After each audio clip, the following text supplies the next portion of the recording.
the bell has rung. So get seated and join Elementary Schooled for today's interview.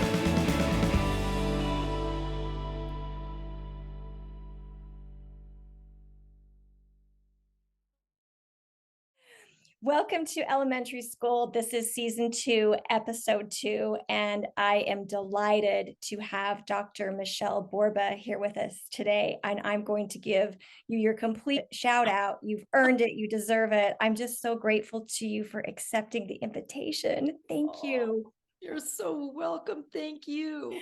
I do have to mention our sponsors because I'm deeply grateful to these sponsors. Number one, SRW Incorporated. They are customized safety and security services, and they do offer consultation and training for school districts as well as any entity. So grateful for them. And our sponsor is Taylor Learning Center of Kaysville, Utah. And let's meet Michele Borba. Today we are talking about Unselfie. Just the title alone, I had to have the book. Unselfie, How to Help Our Kids to Succeed in a Culture That Values Me More Than We. And I welcome you, Dr. Borba. You are an internationally renowned educator, award-winning author, and parenting child expert recognized for your solution-based strategies to strengthen children's character, resilience, and reduce peer cruelty. You are a sought-after motivational speaker.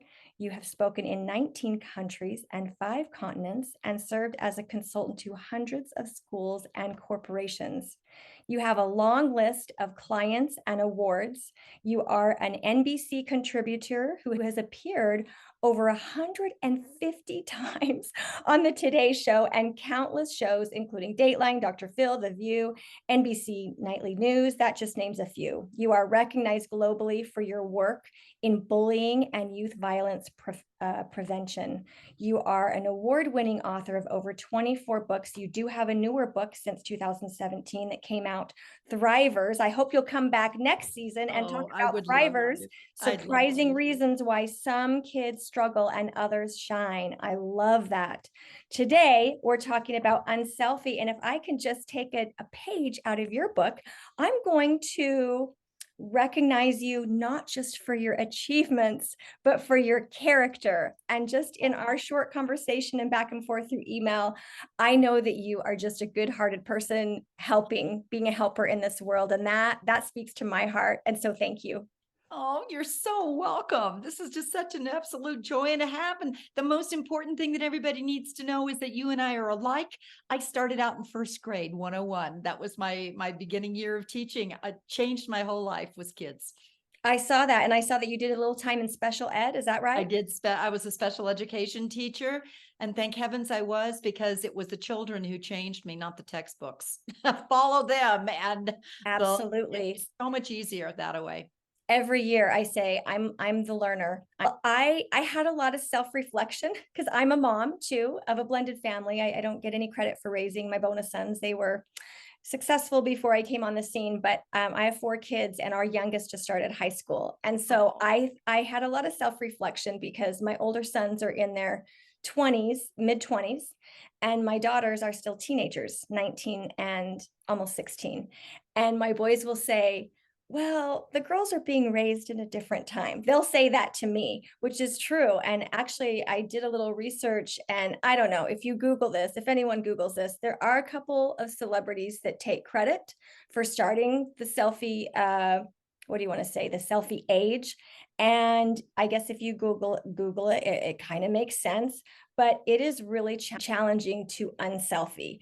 I want all of us to consider the small and simple ways that we can prevent entitlement and develop empathy. What do you think? Oh, I think that's how you make changes. Our biggest mistake, says all the research, is we try to think so big and start so big, and then we get discouraged. The thing that I discovered about empathy is that it's clearly teachable. It can be cultivated, but the best way to do it is look through the index of Unselfie, or we can talk our way through that one. There's 9 different habits that we can cultivate. Choose one, but then choose one little skill. And if you do that, even if it's 2 minutes a day, and you do that as a family for the month, what happens is your children will be able to do it without you. And that's the whole goal. I see that with teachers who really have routines and rituals. Those are the ones you remember years We back. do. It's not all our lessons. The reason then Unselfie is taking off so much is that Forbes and everyone was contacting me going, these are the same 9 habits we're looking for who we hire as employers, when Oh, they yeah. become 22. Colleges, I'm going next week into Oklahoma, and they're hiring me to come in and say, we're seeing a change in our students.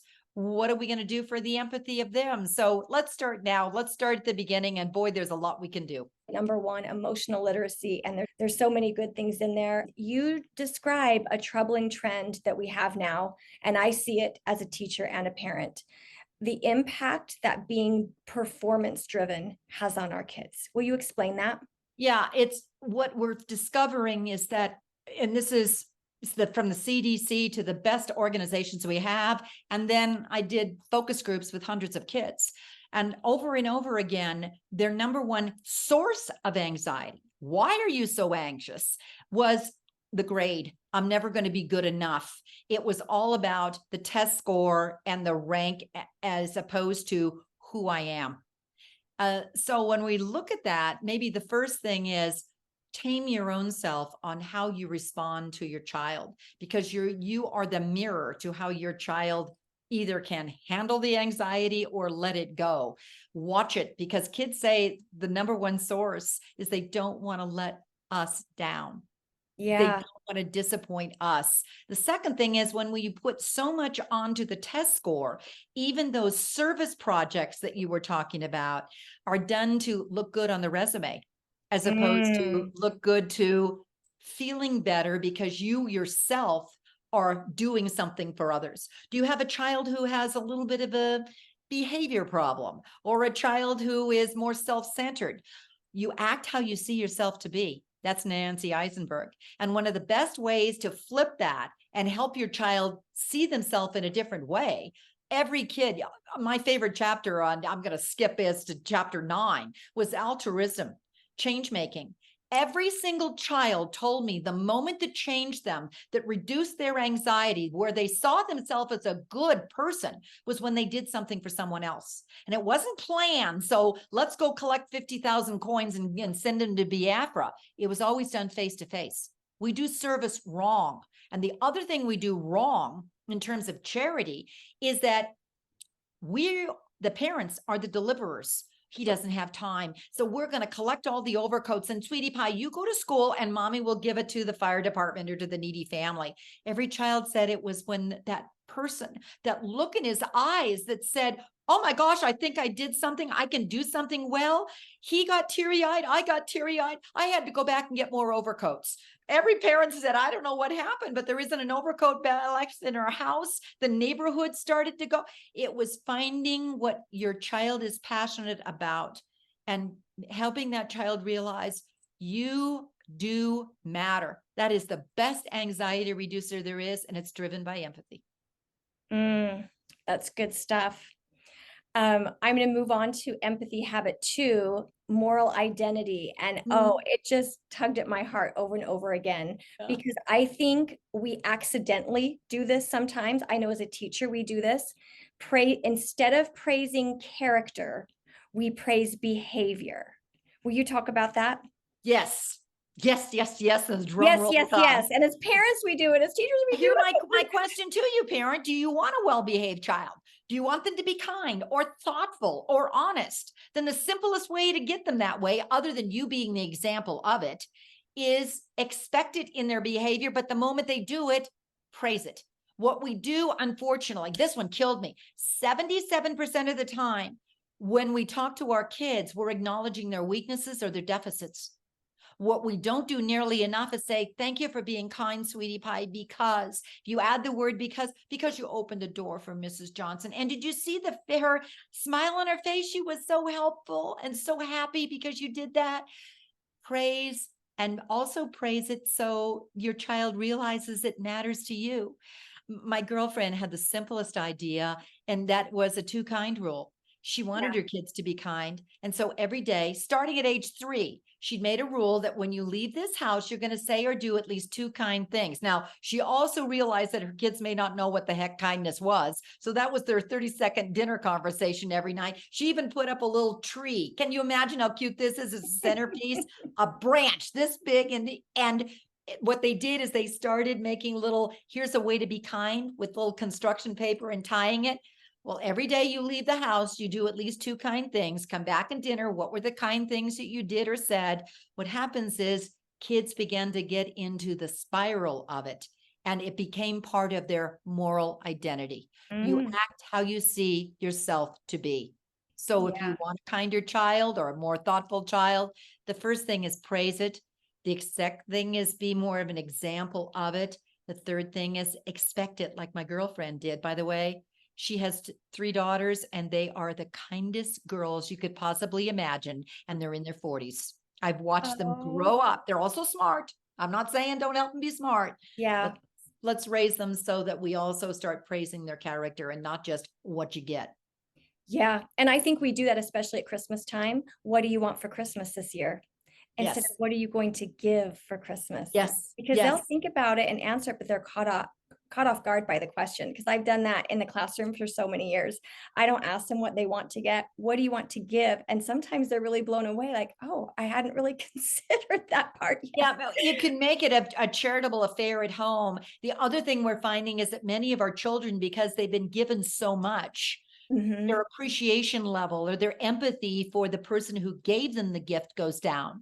A simple little strategy you can do: the morning of the birthday party, or the week before the birthday party, or the week before Christmas, start practicing. When you open the present, how's your face going to look? And start thinking about grandma, how much time and effort she tried to figure out what you wanted. And oh, she's going to watch you open that present. You want her to be happy that she put so much time into it. What happens is, just when kids begin to get into that mode of understanding from the other point of view, write the thank you card, for heaven's sakes. That's the other thing we don't do nearly enough. Thank you cards and gratitude are highly correlated to empathy, but it's thinking about, before you write it, what do you want the person to know on how you felt when you received that present and how grateful you are?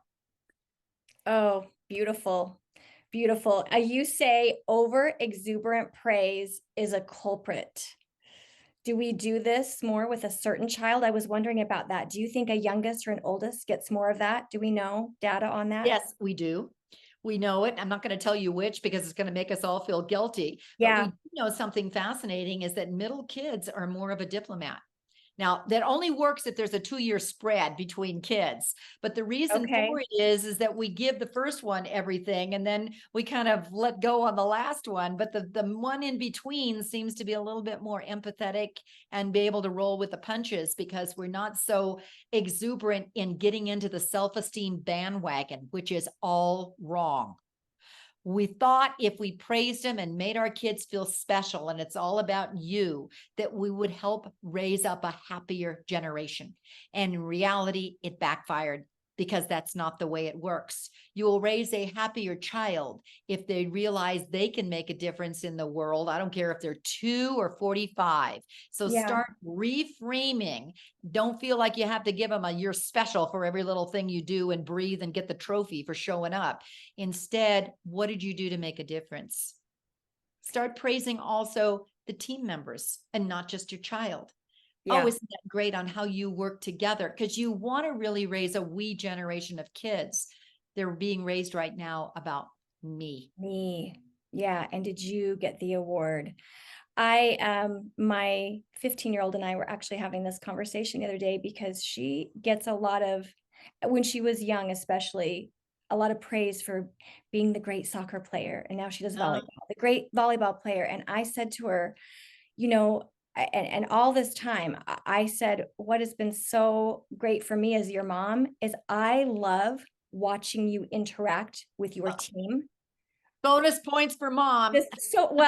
I've made a lot of mistakes. But this is one of the better ones, because I really do love watching her with her team just as much as watching her play. Do you think that as parents, like, where is this coming from? Are we overcompensating? Is that what happened? We went Well, through downtime, and so we it overcompensated. started about 20 years ago, actually. Okay.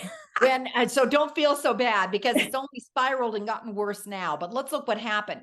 When Yeah. we misinterpreted the research and everyone said, we've got to keep praising our kids to make them feel special. We did it because out of love for our kids, because that's what we were told. Yeah. That's one of the things about parenting books. When we pick up a parenting book, please take a moment to look at who wrote it and then look at the footnotes and say, is it science backed? Because we put in so much effort and then we don't get the results, and we get ourselves feeling, oh my gosh, dismal, and oh my God, I'm doing something wrong. When in reality, it's, in all fairness, it isn't us, it's the culture we're raising our children in. The second thing you said was something so wonderful. All you need to do is be a little more intentional. So as we're talking today and you notice that you've done, oh my gosh, I've been praising him for the me. Okay, fine. What are you going to do instead? How are you going to switch it? And then start doing the, I'm going to deliberately look for the we moments and start praising him or her for those particular moments. And after a while, you don't have to always praise. Instead, you turn around and you do two things that I love. One is called earshot praise. And that is when your child is standing there and your husband walks in, you turn and ignore the kid, pretend he's not there, and say, oh my gosh, you will be so impressed. I got the greatest call from his teacher about how courteous and kind he was. Aren't you proud? Don't say a thing to your child. Turn around and walk away. It quadruples the praise. Yeah. Because Overhearing. he hears it and he doesn't think, there we go. So simple and so easy. Little ideas. Another one that you mentioned that, I was a stay-at-home mom for 12 years, and believe me, it was during the scrapbook age. You know what I'm saying? Yeah. And I had to go back to those scrapbooks this week. I got to see, and honestly, probably for every 15 pages of, birthday and award and soccer team or whatever, there's a page of, sitting with our puppy, and I love how you're sitting with the puppy. And so we do tend to do more of the accolades than, or the events, I guess. But I love how you said you hang those candid pictures in our homes, put them in the scrapbooks that are more character focused than what the achievement was. I think it's really important right now to get a little bit of a handle as to why it matters so much. What you're doing with that praise is helping your child to develop an identity. Who am I? And if you only praise the gold stars and the trophies and the grades, scores and the GPAs, he begins to think that's all what really matters is just the score. When in reality, what we now know of the rates of depression are so huge in our kids. We know that 1 in 3 teenage girls over the last 2 years contemplated ending their lives. That's just like, how could this be? One of the things we know about all of this goes back to identity, and it gets back to what we can do that's so simple, is what your kids say inside their head can be negative or positive. Sure, we all have negative days, but how about we help them see themselves as people of goodness? And maybe it's a moment of, did you remember to tell yourself that inside your head? So they can counter the negativity and the pessimism. And that makes a major difference. We actually have studied kids starting at age 7, and we keep following them up and say, if they can't counter that pessimism, everybody's going to have a bad day. But if it's only the pessimism, what happens by the time they're 15 is depression sets in. We can start doing this so much earlier. And that's just another little thing you can do. And we really do control the climate in the classroom when it comes to that. Because sometimes when there's an issue with a child, you pull them aside and they feel like they're in trouble, and there might be consequence for something, but I'll say, you are a good person. You're a good person. You're going to just solve this, and then you're going to move on, and it's going to be great.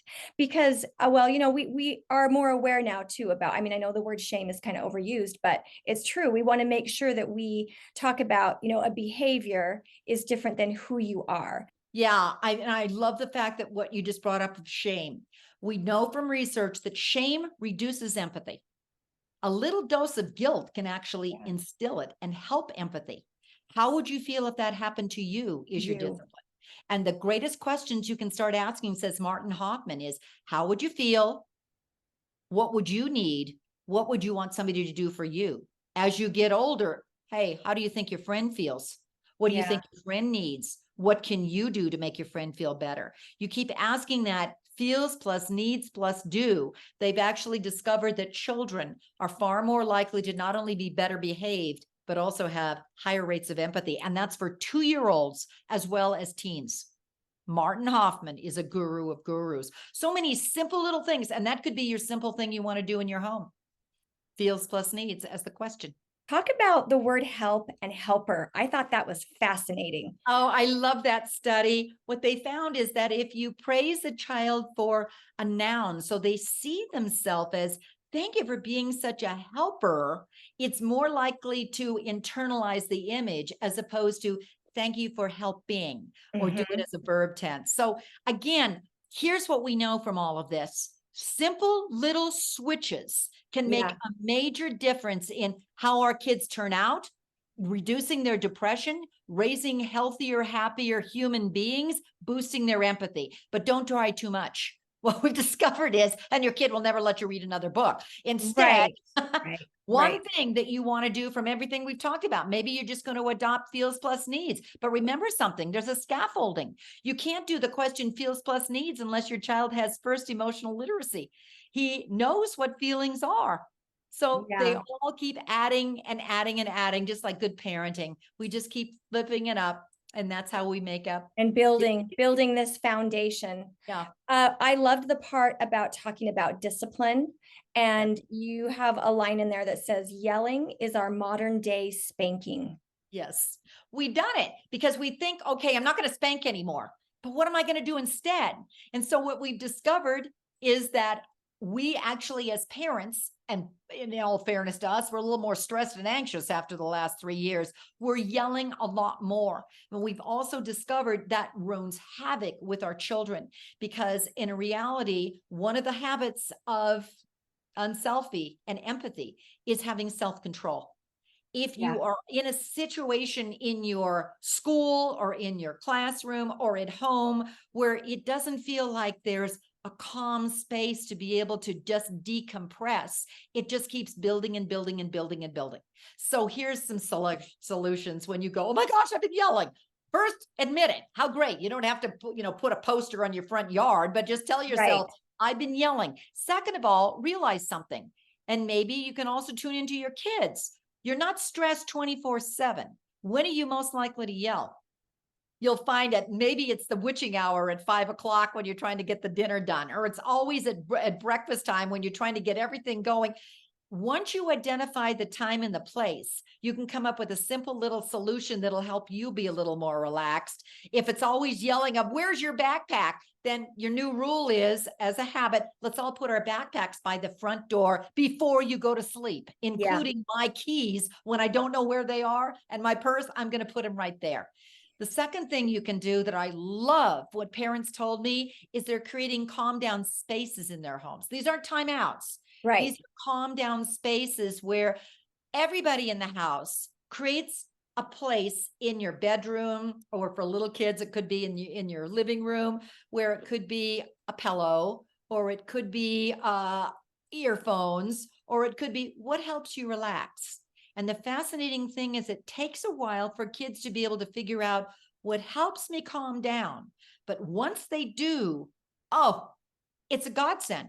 The rest of your child's life, they'll be able to go, I need to go listen to Mozart. I'm saying that because I asked this absolutely precious kid, 14-year-old kid from Dalton, who was over the top in terms of the grades. I said, what are you doing to stay calm, Natalie? And she said, I listened to Mozart. I said, well, that wasn't what I was prepared for to hear. How'd you figure that one out? I love her comment because she said, I have a sneaky mother. All during COVID, what she kept doing is playing different kinds of musical selections over the loudspeaker in our home. I didn't know why she was doing it, but pretty soon I realized that every time Mozart came on, my whole body would decompress. So my mom suggested I load my iPad up with Mozart. And every time I start to feel my body, now she also knows her stress signs, because mom and dad and everybody in the family is identifying each other's. When you go like this, or when you start to do that rapid breathing, each person in the family has a different stress reducer. They'll use that the rest of their lives. Yeah. And I think there's been a practice for teachers using that too, a calm spot. Yes. We call it more of a calm spot now, but Yes. years ago we said the reading spot, the reading corner, Yes. calm corner, I think was mentioned in your book. But I also like that you noted that it's important to provide the quiet time at home Yes. or in the classroom. We're having quiet time to just kind of let loose or play with the Play-Doh or something. Exactly. And here's the other thing you could do is another habit of empathy. You could go to quiet time and pick up something profound called a book, because moral imagination, getting into the shoes of another character, is Yes. one of the best ways to reduce your stress. Oh my gosh, he feels just like me. Or it's one of the best ways to boost empathy. I never thought of it like that.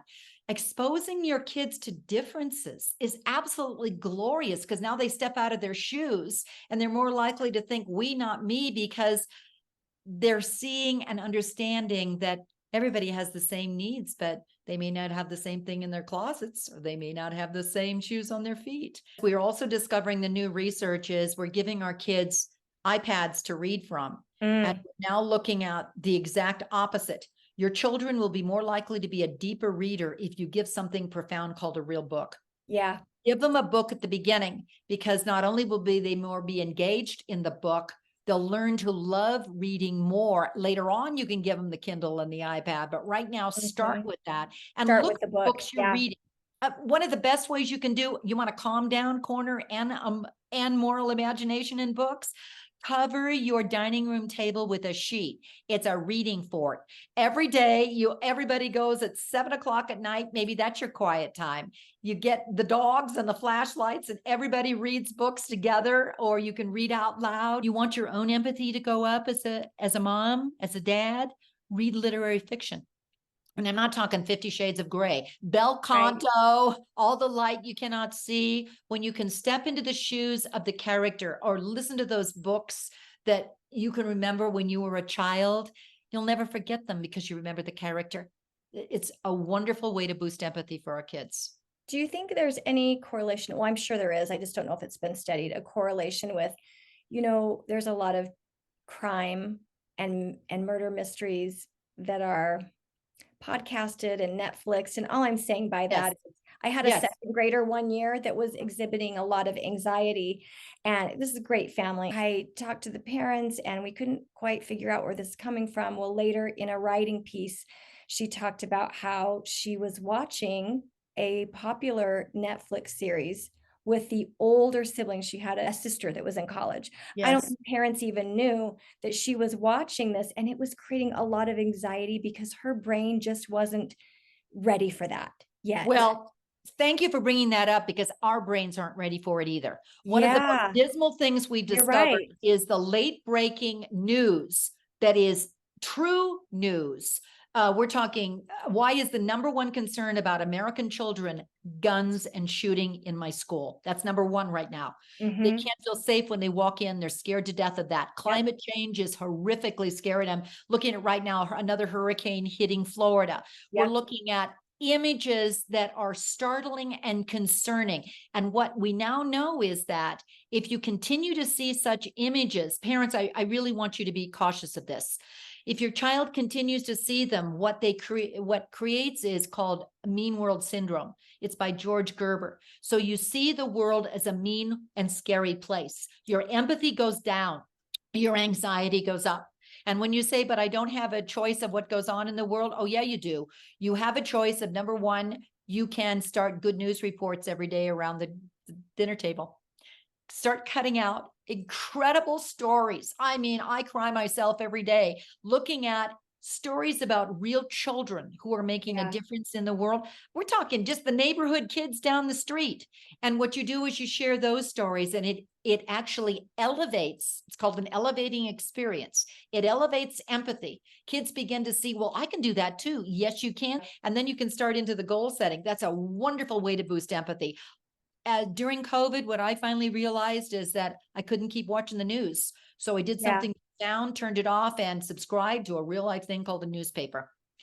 And the print is far less concerning to your empathy levels than the real vivid images, which is why news reporters always say, We warn you, the next few minutes will be highly disturbing.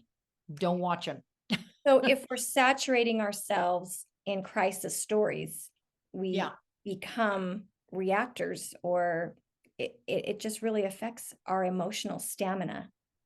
Yes, because what happens is you don't have the stamina. It will slowly, remember we said what happens, you start having to dial your empathy down. And the more you dial your empathy down, because you're in survival mode, you're trying to take care of yourself. Empathy is the glue that holds the civilization together. Empathy is the glue that holds your family together. It's the relationships, it's humanity. And we now know empathy is the highest correlation to mental health. The loneliness epidemic has finally set in, and now we realize why we're all so disturbed, because we couldn't reach out to one another. But you do have some control in your family of the kind of books you talk about, the kind of news you talk about, which times we're not going to be watching TV. Listen to the radio. It's less threatening if you really have to listen to something, as opposed to watch the images. George Gerber, mean and scary world syndrome. That's what our children are developing right now. And that's a horrible way to grow up. It's affecting our kids, but it's affecting us. And if it's affecting us, it's affecting our kids. Yeah. Yeah. Really good advice. The last one, there are 9 habits. I want to be clear about this. Today, we've just given a little clip for habit 1, habit 2, and then habit 3 for building empathy. This is perspective taking. And I like this from the standpoint, we have a lot of problems on the playground, and we have sibling rivalry in a home, all these things that happen with kids and kids getting upset. Explain switching sides and how that role playing works and heals. Well, first of all, perspective taking is the cognitive side of empathy. So let's just take 2 seconds and look at the ABCs of empathy, because there's 3 kinds. And a lot of times we think, oh, my kid doesn't have empathy because he watched Bambi. He's not a basket case like my other kid. You know, we're just flying our way through. That's okay. Some children have affective empathy. They see something, you can see their distress on their face, and that's the heart part of it. The second kind, though, is the cognitive side. That's the thinking component. That's what perspective taking is. How would you feel if that happened to you? Let's role play and get into your friend's shoes. Teachers are brilliant at this. Little kids do it all the time with scarves and hats. But I've seen one of the most amazing 9th grade teachers. What she did was cut out shoes from construction paper. You read Romeo and Juliet, and you stood on each shoe. How would you feel if you were Romeo? Now jump onto Juliet. Now jump onto that set of relatives, that set of relatives. I've seen another one, which another teacher wrote, reading The Diary of a Young Girl. What she did was, you can do this with any book. She took a piece of paper and she put it into columns. So column 1 is the page number. Column 2 is the feeling of the person. If you were that character, how would you be feeling right now? And column 3 was the fact, what's really happening in that. Anytime you can help your child see from another side, from themselves, that's what perspective taking is. And there's a reason why you better do it. You want your child to be employed? Harvard says it's now the top employability factor, getting into the shoes of the other person. By the way, the third kind of empathy is doing. It's so if you feel it and you understand it, so what are you going to do about it? Norma Feshbach's work from UCLA, what she did is she took aggressive boys. How do you flip the aggression and boost the empathy? And she found role playing was the #1 technique. She did it over and over and over and over until they finally got comfortable and they could do it in the real world. It's not too late for any of us. It's not too early to begin any of this. And I think the most important thing is everybody's listening to this. So why is the big deal on it? When you mention we should cultivate empathy, Sarah Conrath has been doing studies for over 30 years. And what she's been doing is tracking incoming college freshmen, thousands of them, thousands of different universities, all diverse kids. And she began to see a trend that really concerned her. It started in the year 2000 and it's been flatlining. And that is narcissism started to go way up. Empathy started to go down. By the way, empathy has nosedived 40% in American kids prior to COVID in just 30 years, while narcissism, I'm better than you, went up 58%. Then came a crisis, which only amplifies the pre-existing issue. This is serious, serious stuff. We can do this. The evidence is on our side. Just find a little idea, or maybe look through the 9 habits and say, which one am I already doing? Give yourself some credit. Which one do my children need? Or which ones do my students in my classroom need? Start in and keep doing it as a habit till your kids can do it without you. Thank you. You have filled us. I really want to recommend your book. I mean, I know practical solutions is kind of a buzz phrase that we say, but everything in there really is something small and simple ways that we can turn this around, because our kids are suffering. I know you've been all over the world. If you could say one experience that really just touched you more than any other, is there one? Because I know you've studied genocide. I know you've been in the depths of schools that have had a problem with serious violence. Is there something that you can leave us with that just really left you thinking, yes, we need this? Yeah, it was up in Fort McMurray, Canada, way up north. The superintendent said, you've got to get into the 3rd grade class. They're teaching empathy in the most profound way you can imagine. How do you turn that down? I walked into the 3rd grade and all the kids are sitting around a green rug and they're apparently waiting for the teacher. They are very inclusive. They all start patting a place for me to sit. So I thought, oh, this is so sweet. I come in and I sit down and all of a sudden the door opens. I've never seen such excited children because their teacher is now walking in. The teacher sits in the middle of the green room, the green rug. The teacher was a baby. The children adopt the baby for the year. All of the kids said, that's our baby. Now there really is an adult. She was just waiting for the mother to bring in Clara. Clara's 8 months. Why is Clara important? The children learn empathy from Clara. And the first question from the teacher is, how does Clara seem to feel today? And the kids zeroing in, they begin to say the emotions off of Clara. She looks frustrated. She looks happy. She looks this. They see the progression of how she's doing better. And then all of a sudden, I'll never forget this. Clara starts to look frustrated and look tense. And the kids all of a sudden go, she's going to cry. She's going to cry. What do we do? One kid said, everybody sit real still. Everybody start to smile and start to sway, and let's sing a lullaby. On the spot, we all start to sing. We start to sway. We start to smile. We sing the lullaby. Clara doesn't miss a beat. She starts to smile. And the little guy next to me goes, Clara's learning empathy. I said, I don't think it's just Clara, but why does this work? Here's my piece to you. This child says it works because empathy is a verb. I said, what do you mean empathy is a verb? He said, well, we're not learning this stuff from a poster. It's not a worksheet. We're seeing it and feeling it from Clara. Empathy is a verb. That's roots of empathy. It's been used by 800,000 kids around the world. I wondered when I read it, is it still going? Oh, Mary Gordon is a godsend. Yes, it's still going. Bullying goes down in classrooms that do it. Inclusion and caring and empathy scores go up. And I have taken that everywhere. I don't care if it's a high school teacher, a college teacher, or a 2nd grade teacher, or a kindergarten teacher, or a parent. Make it active. There's so many simple little things that we can do. Follow what works is, I think, the lesson for us all. And just keep using it and using it till your kids can do it without you. You are so inspiring. Thank you for sharing your light. Thank you for sharing your gifts. I do want to just show everyone, get Unselfie, listen to it, read it, highlight it like I have. It will change your life. Thank you so much, Dr. Michele Borba. Thank you. Thanks for being part of today's class. To submit a question or topic for further episodes, please email elementary.schooled@outlook.com. School is out for today, but please remember, when we strengthen a child, we strengthen society.